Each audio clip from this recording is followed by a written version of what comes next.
Hello, everybody.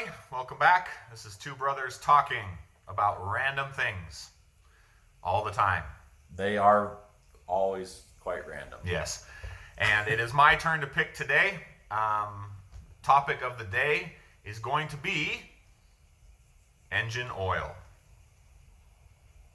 Car engine oil? Car engine oil, very specifically. Okay. We are going to discuss, yes. Well, what are we talking about car engine oil? Like all aspects or? As much as we have for about 10 minutes worth of talking. Okay. Fair enough. We're going to get what we can get to. Let's talk first about, I guess, just your favorite brand, and then we'll talk about why. Okay, so as far as my favorite brand, to be perfectly honest, I don't have a favorite brand. I realize that, like, honestly, talking with you and my other brother, Mobil 1 is like the gold standard for engine oil. I always use synthetic, regardless of what brand it is. But I don't think I have a favorite brand. Okay. So go. So what would you buy more of, would you say, when you go to change oil for your car? Okay, so here's the deal. What's on sale? No. Okay. For the last 6 years, I have not changed the oil in my cars. Somebody has, but I haven't. Because it's a 10-minute quick in and out. Because it's quick and Get I it don't done. have to worry about it myself. I don't understand have I don't have floor jacks. I don't have jack stands. I don't have any of that stuff to be able to do it properly. Yeah. And my employer does. Yeah. So Well, that's just fine. That's just fine. So for me, I like Mobil 1 good enough. In fact, I have some that I'm going to put in my car today or tomorrow. And I get it at Costco, which is nice because I get to get more quarts for less money. So that makes me feel good. There are, I believe, brands above it that I would like to get, like the Amco or the Royal Purple, Amsoil or Royal Purple. I would like to do that, but they're a little bit more expensive and I don't really find the time. And I don't have a car that I want to justify putting it in quite yet. Now, I have... I'm just going to tell you two of the older vehicles that I have. I have a 2005 BMW X5 SUV, and then a 92 Mercedes-Benz 300e. Two very different kind of German iconic brands, but each of them say something different on the gas cap and under the engine hood. And I usually go by their specifications of what they would like me to put in it. So Mercedes does Mobil 1, and BMW has opted for Castrol. And I also do full synthetic every time.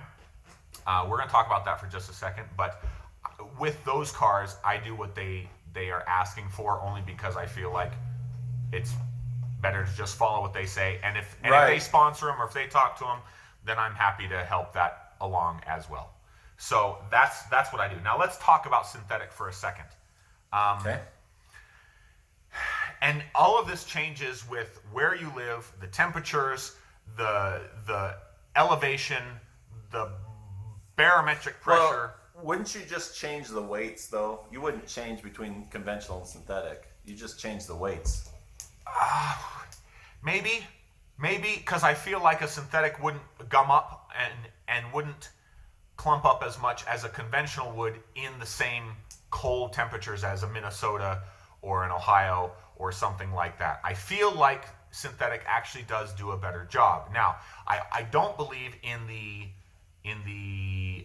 notion that once you put synthetic in, you can't ever go back, you'll ruin the engine. I believe perhaps that may have been something back in the past, but engines are made now to a standard that I think it doesn't really matter. It's how you feel inside. This is our opinion. Please don't come to us when your engine is ruined and say, "Oh, those guys told me it would be okay." We're not certified mechanics. We're not master mechanics. We're nothing mechanics. I change my own oil, so I'm an oil mechanic per se. But we're not going to talk about that. How much you get paid to do that? Oh no, I pay to do it. Yeah. I pay to do it. so I like the idea of a more fluidity, more lubrication. I believe synthetic does that for sure. I agree. Okay. How often? How often do you change it? Right. So most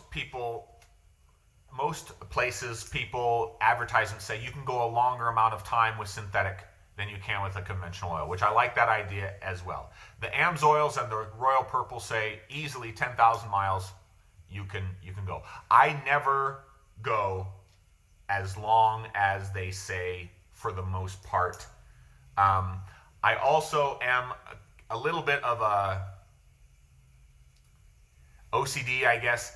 I may do an intermittent filter change without changing the oil, because I believe you have just as much reason to keep the engine clean and working well with your filter as you do with the oil. You can put synthetic in, but if you buy a Fram filter, oh, they're the best. Fram filters are wonderful. We're not going to talk about filters today, but I feel like you should spend the money if you're going to on. But I go 5,000 miles, and I do it by my odometer, so I don't ever have to have a sticker. So if it's at 160, at 165, I change it. At 170, I change it, regardless of how much I've driven it, or highway, or whatever. It gets changed. So I had a good friend that worked for Chevron.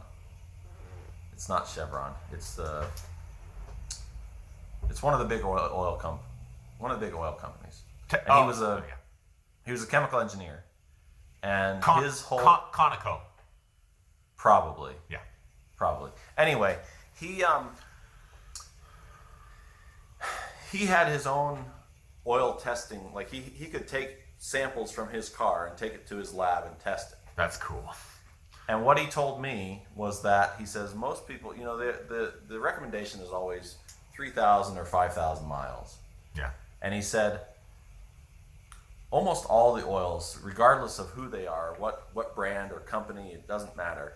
Almost all of them, you're throwing away good oil when you change it at 3,000 to 5,000 miles, because they're all meant for high heat. They're all meant to be able to handle the environment inside the engine. He says, I change my oil every 10,000 miles, no matter what kind of oil I put in. And he said, I've tested it. It's all fine. It's all fine. He says, molecularly, it has not broken down. It's still lubricating the same way. Now, if you want to change it because it's dirty and you don't want dirty particles circulating in your engine, that's one thing. Yeah. He says, but for the most part, as far as the oil is concerned, the oil is fine. And that's why I do every now and then an intermittent filter change to help get that dirt out. I also believe, honestly, that different engines and different vehicles react differently. Absolutely. Let's just and talk. The way you're using it. Yeah, let's just talk for 30 seconds that back in the day you had a 90-something Subaru that you didn't change the oil, I think, the whole time you owned it.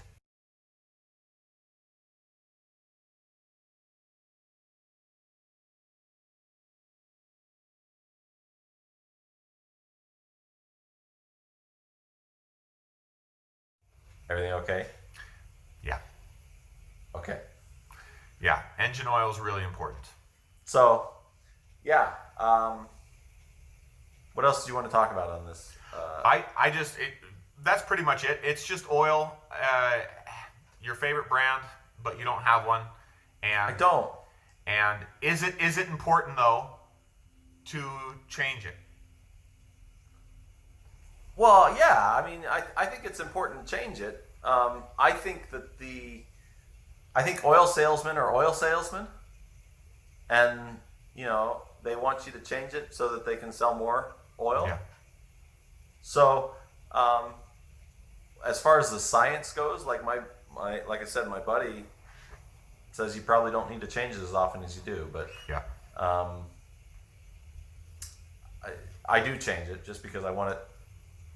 Well, so in my wife's car, it's a warranty thing. Right. To meet the warranty, you have to. Right.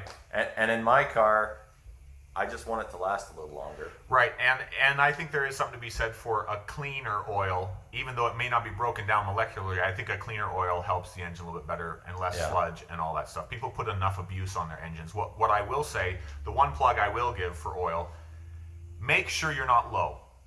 If you don't change it for a long time, that's fine, but make sure you're not low, because that will actually cause major damage to your engine. Absolutely. So if you hear some ticking, you probably should put some on. Yeah, exactly. So anyway, that's engine oil. That's all I got. Just a fun little topic. So thank you so much for watching, and we'll see you on the next topic.